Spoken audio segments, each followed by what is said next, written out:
Hello, welcome to Take 5, a 5-minute inspirational message from the Evangelical Alliance of Ireland. And my name is Paul Ritchie, and I'm going to be talking this week about, is it unspiritual to be depressed? And I want to start by telling you my own story.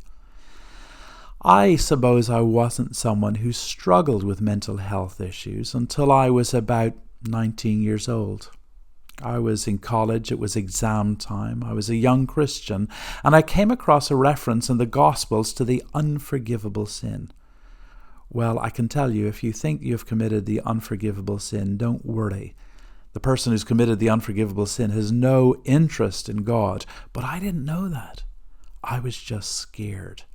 In fact, I thought back to something that I had done when I was 13 years old, and I was sure that what I had said was the unforgivable sin.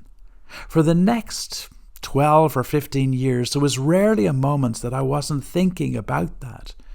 I was obsessed with it. But then in my early to mid-30s, something changed. Instead of worrying about what I had done, I worried about thoughts that were popping into my head. My thoughts had become intrusive, and I was struggling with blasphemous thoughts and other dark thoughts that would come into my mind. I developed little physical tics in response to this, which I know sounds strange and is strange, but it was my way of dealing with it. Anyway, that carried on for a number of years. It began to really affect the way I live. I remember, for example, one time when we had visitors and you would go during the meal into the bathroom just to, oh Lord, help me, I don't like those thoughts.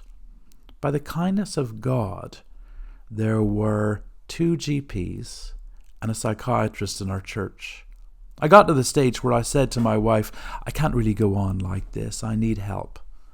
And so I went to Rosie, the GP, who could see that I was really disturbed.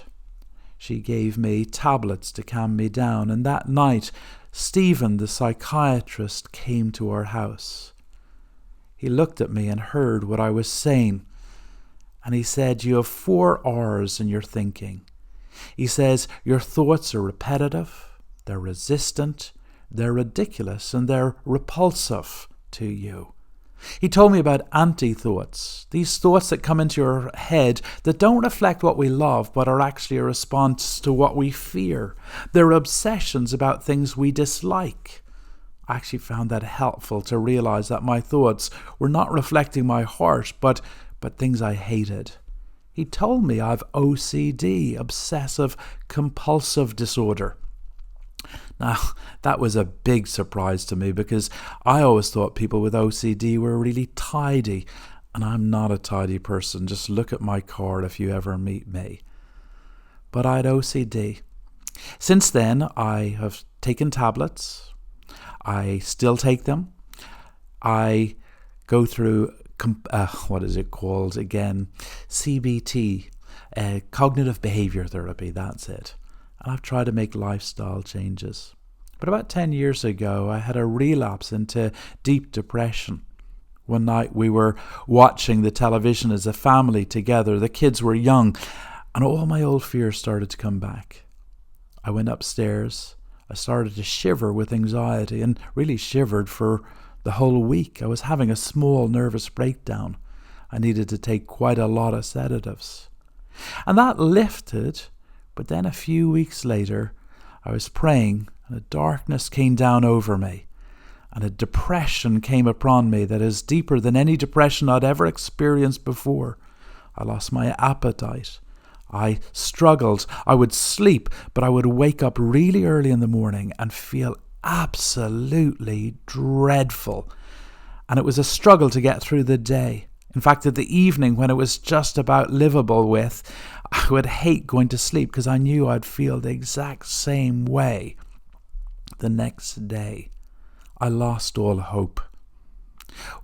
I'm going to talk about this all week, but I want to finish just by saying that if you're in a very dark place, one of the things you need to realize is this will pass.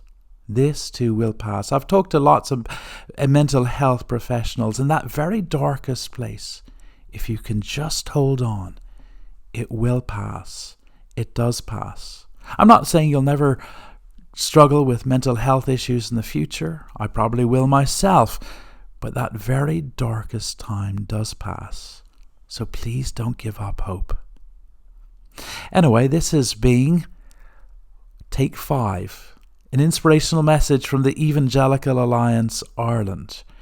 And I hope that you'll listen to me again tomorrow. God bless you.